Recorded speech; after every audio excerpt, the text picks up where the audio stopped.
सो बहुत सारे mix emotions आ रहे हैं, बहुत सारे बच्चे खुश हैं, बहुत सारे बच्चे दुखी हैं। पर सेशन 2 के रिजल्ट के बाद ना अधिकतर बच्चे दुखी हैं, क्योंकि प्रिपेयर अच्छा किया था, मार्क्स भी अच्छे आए हैं, बट परसेंटाइल घट गई है। रीजन क्या है? क्योंकि सब लोगों ने उस टाइम प्रिपेयर किया था। हमेशा याद रखना, परसेंटाइल इस बेसिस पे नहीं आती है कि आपने कैसा स्कोर किया, परसेंटाइल इस बेसिस पे आती है कि उस शिफ्ट में सब बच्चों ने कैसा स्कोर किया। बट ठीक है, कोई बच्चा बेहद खुश है, कोई बच्चा बेहद दुखी है, कोई बच्चा नॉर्मल है।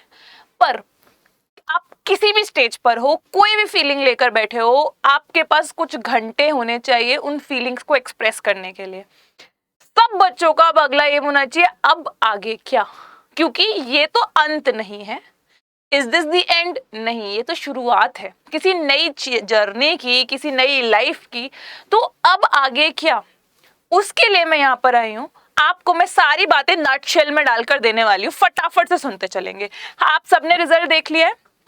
इस बच्चे का सेशन 1 में रिजल्ट अच्छा आया था, तो इसके सारे स्कोर सेशन 1 वाले लिए गए हैं।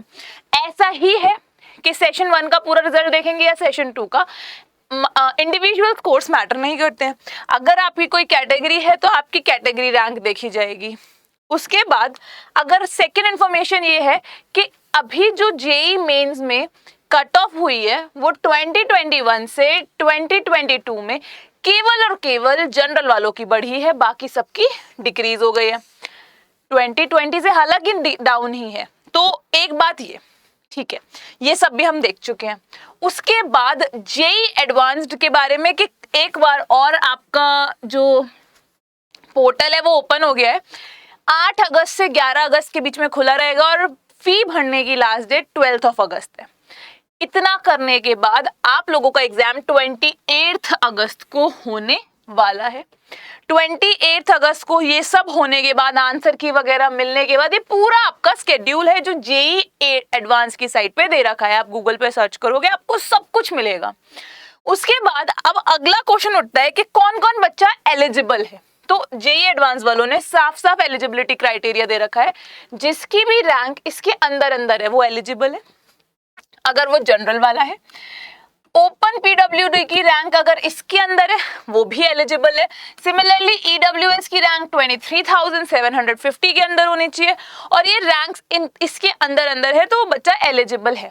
5 क्राइटेरिया दिए हैं जेई एडवांस्ड वालों ने कि सेकेंड अटेम्प्ट होना चाहिए कॉन्जिक्यूटिव ईयर में, 1997 के बाद बॉर्न होना चाहिए। तो ऐसे 5 क्राइटेरिया। अगर फिर भी आप कोई क्राइटेरिया के बारे में इंफॉर्मेशन चाहते हो कमेंट बॉक्स में कमेंट करेंगे। उसके बाद अब व्हाट टू डू नाउ। 3 ही ऑप्शन होते हैं, मैं ड्रॉप ले लूं, या मैं कॉलेज चूज कर लूं, जो भी मिले वो कॉलेज चूज कर लूंगा, या जेई एडवांस्ड के लिए प्रिपेयर करूं। बहुत छोटे छोटे लाइंस में ना सबका फटाफट इंफॉर्मेशन दूंगी मैं। सबसे पहले ड्रॉप करना है नहीं करना है वो आपसे बेटर कोई नहीं बता सकता। अगर आपको लगता है कि आपने जेई मेंस में टाइम कम था, आप मेहनत कर सकते थे। अगर आपको लगता है कि आपकी जो स्टोरिंग कैपेसिटी है, मेमोराइजिंग कैपेसिटी है, प्रॉब्लम सॉल्विंग अप्रोच है वो अच्छी है, क्योंकि हम खुद को जज कर सकते हैं ना, तो अगर ये सब अच्छी है तो यस, गो फॉर ड्रॉप। अब कोई बच्चा सोचेगा क्या ड्रॉप के साथ मैं कोई कॉलेज ले लूं, तो ये ना सबसे बड़ी गलती होती है लाइफ की, कि ड्रॉप के साथ आप एक ऑप्शन ढूंढ रहे होते हो, आप एक सिक्योर ऑप्शन ढूंढ रहे होते हो। अगर आपको खुद पे भरोसा है, गो फॉर इट। उस वक्त ना हमें लटकना नहीं है कि भाई ये भी ऑप्शन रख लेते हैं, ये भी ऑप्शन रख लेते हैं। 100% श्योर हो कि मैं अपना बेस्ट दूंगा, तो गो फॉर इट। 1 साल ड्रॉप लेने के बाद 1 साल आपकी लाइफ का ये डिसाइड नहीं करने वाला है कि आप बाकियों से पीछे हो गए हो। बहुत लोग बहुत पीछे हैं। आप एडवांस दे दोगे, आप आईआईटी क्लियर कर लोगे, तो वो 1 साल कहीं मैटर नहीं करने वाला। हमेशा ये याद रखना, क्योंकि आपसे बेटर अपने आप को जज करने के लिए कोई भी नहीं है। पड़ोस वाली दीदी, भैया, मासी, फूफा जी कुछ भी बताएं, डिसाइड योरसेल्फ, क्या मुझ में कैपेसिटी है, मैं सब कुछ पढ़ सकता हूँ, सब कुछ सीख सकता हूँ और समझ सकता हूँ, मुझे बस टाइम की कमी थी, तो गो फॉर इट। बहुत तसल्ली से 1 साल अपने आप को दो, अपनी लाइफ को दो, to get a brighter future. ये तो हो गई ड्रॉपर्स की बात। अगर किसी ने एक बार ड्रॉप ले लिया है और दूसरी बार लेना चाहता है बच्चा, फिर वही बात है, डिसाइड करो। बाकी मैं रिकमेंड करूंगी एक बार ड्रॉप लेने के बाद थोड़ा ज्यादा सोचो और कोशिश करो कॉलेज ले लो।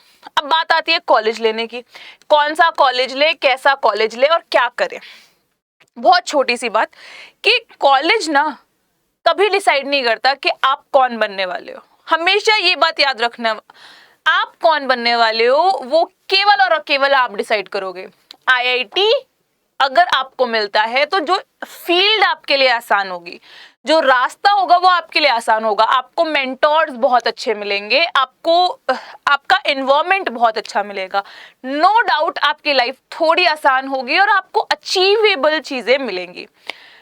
पॉइंट नंबर 2 पर अगर आपको कोई नॉर्मल कॉलेज मिलता है, आपको कोई नॉन आईआईटी कॉलेज मिलता है, इसका मतलब ये नहीं है कि आप कुछ नहीं कर पाए हो। आप जब कॉलेज से निकलोगे आप अपनी सेल्फ वर्थ डिसाइड करोगे, आप डिसाइड करोगे कि आपको कितनी लैंग्वेजेस आती हैं, आपको आपके सब्जेक्ट का कितना नॉलेज है। दुनिया में अगर आपको आपकी सेल्फ वर्थ इनिशियली, पहली जॉब, इंटर्नशिप्स थोड़ी मुश्किल होंगी, बट जब आपको फील्ड वर्क आ जाएगा दुनिया का कोई इंसान नहीं है जो आपको जॉब पे नहीं रखेगा, क्योंकि at the end what matters is what you are earning and what you are doing. Simple है कि कभी भी कॉलेज डिसाइड नहीं करने वाला है कि what you are going to do in your life, आप डिसाइड करोगे। थोड़ी मेहनत ज्यादा करनी पड़ेगी, शायद एक आईआईटी वाले के बच्चे का 50 लाख 40 लाख का पैकेज लगे, शुरुआत में आपका 4 लाख 5 लाख का लगे, पर वो 5 लाख से 50 लाख आप 2 साल 3 साल 4 साल में आराम से जा पाओगे।